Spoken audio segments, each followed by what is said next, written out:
یہ بے بسی کی انتہا ہے. آگے دیکھیں کیا کہتے ہیں. بدبخت سنیں اس شرم دلانے پر بھی.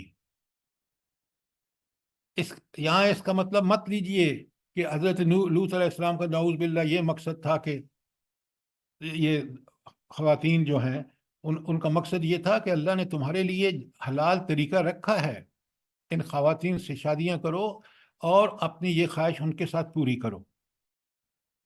کیا کہتے ہیں دیکھیں جب قوم بگڑتی ہے، حیوان بنتی ہے، قالو تو وہ کہنے لگے لقد علمت ما لنا فی بناتک من حق. وہ بولے کہ تمہاری قوم کی بیٹیوں کی ہمیں کچھ حاجت نہیں. یہ ذرا غور کیجئے. وَإِنَّكَ لَتَعْلَمُ مَا نُرِيدُ، تمہیں تو اچھی طرح پتہ ہے ہم کیا چاہتے ہیں. اب دیکھیں نا رب العالمین کی اتمام حجت ہو رہی ہے نا. اللہ تعالیٰ نے 2 فرشتے بھیجے، خوبصورت لڑکے، اور ان بدبختوں کا اب یہ سارے ڈائلاگ آپ کو سمجھ آ جائیں گے. مجھے کھولنے کی کوئی ضرورت نہیں کیونکہ اگر ان کو کھولیں گے تو پھر وہ شرم و حیا کی بات ہے، تو آپ اس کو سمجھیں. نبی کتنا مجبور ہے ذرا سنیں آیت 180 میں. قال، حضرت لوط نے کہا لو ان بکم قوہ، کاش میرے پاس تمہارے مقابلے میں طاقت ہوتی، او آوی الی رکن شدید، یا کوئی مضبوط قلعے میں جا کے پناہ لے سکتا. بے بسی کی انتہا دیکھیں. اب یہاں فرشتے بول پڑتے ہیں. کیوں؟ وہ کہتے ہیں آپ پریشان نہ ہو. قالو، وہ کہنے لگے یا لوط، اے لوط علیہ السلام، ان رسل ربک، ہم تو تیرے رب کے بھیجے ہوئے ہیں. لن یصلوا الیکا، یہ تو آپ تک پہنچ ہی نہیں سکیں گے. پریشان کیوں ہو رہے ہیں؟ یہ تو پہنچ ہی نہیں سکیں گے آپ تک. فَأَسْرِ بِأَهْلِكَ من، اور فَأَسْرِ، اور چلو بِأَهْلِكَ، اپنے گھر والوں کو لے کر. آج سے مراد یاد رکھیے کل آپ کو بتایا ہے کہ یہ وہ سارے لوگ ہوتے ہیں جو نبی پر ایمان لے آتے ہیں. بِقِطْعٍ مِّنَ اللَّيْلِ، جب رات کا کوئی حصہ باقی ہو تو اس وقت لے کے چل نکلو اپنے اہل خانہ کے ساتھ، اہل ایمان کے ساتھ. وَلَا وَلَا يَتَلَفِّظْ مِنْكُمْ أَحَدٌ إِلَّا امْرَأَتُهُ، اور تم میں سے کوئی شخص پیچھے مڑ کر نہ دیکھے مگر تمہاری بیوی کہ جو اس آفت میں پڑنے والی ہے. انہو مصیبہا، یہ عذاب اس کو بھی پہنچنے والا ہے. ما اصابہم، جو ان کافروں کو پہنچے گا. ان موعدہم الصبح، ان کا جو وعدہ ہے وہ صبح کا وقت ہے. الیس صبح بقریب، کیا صبح قریب نہیں ہے؟ وہ تو آئی وہ صبح قریب ہے، اللہ کا عذاب بھی قریب ہے. اور وہ جو آپ کی بیوی ہے جو نافرمان ہے، جو ایمان نہیں لے کے آئی، وہ بھی انہی میں شامل ہوگی. کوئی سوال یہاں تک؟ فَلَمَّا جَاءَ أَمْرُنَا، اللہ اکبر، ذرا پڑھیے اور دہل جاتا ہے آدمی کا دل. جب ہمارا عذاب کا حکم آیا، جعلنا عالیہا سافلہا، ہم نے اوپر سے نیچے کر دیا، تہ بالا کر دیا. وَامْطَرْنَا عَلَيْهَا حِجَارَةً، اور ان پر پتھروں کی بارش کی. اب سوچیں، اور وہ پتھر کیسے تھے؟ من سجیل، کنکر تھے. منضود، اور وہ طے بطے. کیا مطلب؟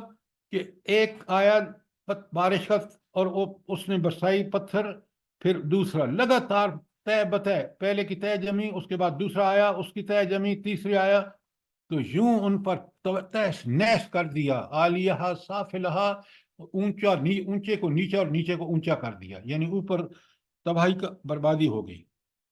مصومتن عند ربک، اور یہ پتھر کیسے تھے؟ یہ آپ کے رب کی طرف سے نشان زدہ تھے. اللہ تعالیٰ نے ان کو بالکل طے کر دیا تھا کہ کون سا پتھر کس کو لگے گا، تو اس کے اوپر یہ لکھا ہوا تھا اور وہ پتھر اسی کو لگا. وما هي من الظالمین ببعید، اور یہ بستی ان ظالموں سے کچھ دور نہیں۔ جب وہ ٹریول کرتے تھے نا تو بحر لوط سے گزر کے جاتے تھے، ان بستیوں سے گزر کے جاتے تھے۔ تو کاش قرآن کس طرح اسی چیز کو جو وہاں زمین پہ نشانیاں تھیں، قرآن میں انہی نشانیوں کو اللہ تعالیٰ بیان فرما رہے ہیں، اور کس طرح اللہ رب العالمین ان آیات میں دیکھ رہے ہیں کہ قوم لوط کی جو گندی حرکت تھی، جو انسانیت کے بالکل برخلاف تھی، حیوان بھی یہ کام نہیں کرتے، تو اللہ تعالیٰ نے پھر ان کو ایسا کہ آج بھی بحر لوط میں آپ دیکھیں کہ مچھلیاں زندہ نہیں رہتی، اتنا اس عذاب کا اثر ہے۔ اس وقت عرب وہاں سے گزرتے تھے، آج تاریخ میں یہ چیزیں بالکل واضح طور بیان ہو چکی ہیں کہ یہ ہے بحر لوط کا حال اس عذاب کی وجہ سے۔ تو کاش یہ انسان باز آ جاتا۔ آپ کو پتہ ہے یہ جو اب بل آ رہا ہے جس کی پاکستان میں بھی مجبور کر رہے ہیں امریکہ، جب آپ اس کا لے کے کھائیں گے تو، کہ یہ جو بل ہے یہ ہومو سیکشولیٹی کو بھی عام کر رہا ہے اور زنا کو بھی عام کر رہا ہے، مرد چاہے تو عورت بن جائے، عورت چاہے تو مرد بن جائے۔ آپ سوچیں رب العالمین نے انسانوں کو عورتوں کو ایک خاص کام کے لیے پیدا کیا، مردوں کو دوسرے کے لیے پیدا کیا، اگر وہ اپنی اپنی حدود میں کام کریں تو یہ زمین رشک جنت بن جائے۔ اگر اس قرآن کو چھوڑیں اور سنت کو چھوڑیں تو یہ انسانیت حیوانیت کے درجے سے بھی نیچے گر جائے۔ سر ہم نے تو پڑھ کے ہی ہمارے تو مجھے تو لرزہ لگ گیا ہے، اور ان لوگوں کا کیا حشر ہوگا کہ انہیں بالکل بھی نہیں سمجھ آتی کہ ہم کتنے غلط کام کر رہے ہیں۔ میڈم آپ یہ سوچیں کہ جو لوگ اللہ کے اس دین کو، جس میں سراسر اس دنیا کی بھی اور آخرت کی بھلائیاں ہیں، اور اس نے انسان سے کوئی ایسا مطالبہ نہیں کیا جو اس کی فطرت کے مطابق نہ ہو، اس کو چھوڑ کر آج دیکھیں، کافروں کو تو چھوڑ دیں، مسلمان نام و نہاد مسلمان کس قدر طاغوت، وہ طاغوت اس کو کہتے ہیں جو اللہ کے مقابلے میں کھڑی ہو، جو اللہ کا مقابلہ کرے، چاہے وہ ادارے ہوں، چاہے وہ قومیں ہوں، چاہے وہ افراد ہوں۔ تو ہم تو طاغوت کے پیچھے چل رہے ہیں، کیوں؟ ہم نے اس قرآن کو چھوڑ دیا ہے۔ آپ میں یہ جذبہ اس لیے اللہ تعالیٰ نے قائم اور دائم رکھا ہوا ہے کہ آپ قرآن کے فالوور ہیں، آپ سنت کے فالوور ہیں۔ الحمدللہ۔ الحمدللہ۔ کوئی سوال؟ آج ہم نے حضرت لوط اور ان کی قوم کا معاملہ پڑھ لیا ہے، اور یہ آپ کو پتہ ہے پہلے ہم نے حضرت نوح کا پڑھا، پھر ہم نے حضرت ہود کا پڑھا، پھر ہم نے حضرت صالح کا پڑھا، اور آج ہم نے چوتھے حضرت لوط کا پڑھ لیا۔ کتنی بڑی اس کے اندر اللہ تعالیٰ کی نصیحت اور وارننگ اور انذار ہے، سوچیں ذرا۔ سر کاش کہ ابھی بھی ویسا ہی عذاب آتا، اس لیے کہ باقی عذاب جو آتے ہیں اس قسم کے لوگوں پہ، وہ ان سے سبق نہیں لیتے ہیں، وہ ان کو عذاب سمجھتے نہیں ہیں، شاید ایسا ہی پتھروں والا عذاب آئے تو یہ سمجھیں نا سر۔ اس وقت کوئی فائدہ نہیں ہوگا نا۔ آپ دیکھیں نا، فائدہ تو آج ہے کہ ان ساری باتوں کا نتیجہ ایک ہی نکلتا ہے کہ توبہ طائب ہو، پلٹو اپنے رب کی طرف، اللہ آپ کو معاف کر دے گا بشرطے کہ سچی توبہ استغفار کریں۔ تو اگر اس عذاب کا فیصلہ ہو گیا، اگر ہم نے نہ مانا نعوذ باللہ، تو پھر کوئی بچا نہیں سکتا۔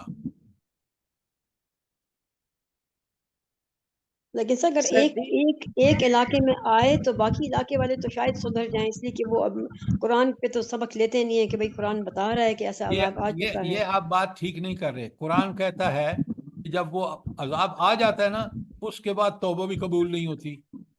فرعون کی توبہ قبول ہوئی ہے، ڈوب رہا تھا، کس طرح اس نے اخلاص سے کہا کہ میں ایمان لایا موسیٰ اور ہارون کے رب پر، بچ گیا۔ جب عذاب آتا ہے اس کے بعد کوئی توبہ قبول نہیں ہوتی۔ توبہ جتنی جلدی کر لیں ہم، اتنا سچی توبہ استغفار اتنا ہی ہمارے حق میں بہتر ہے۔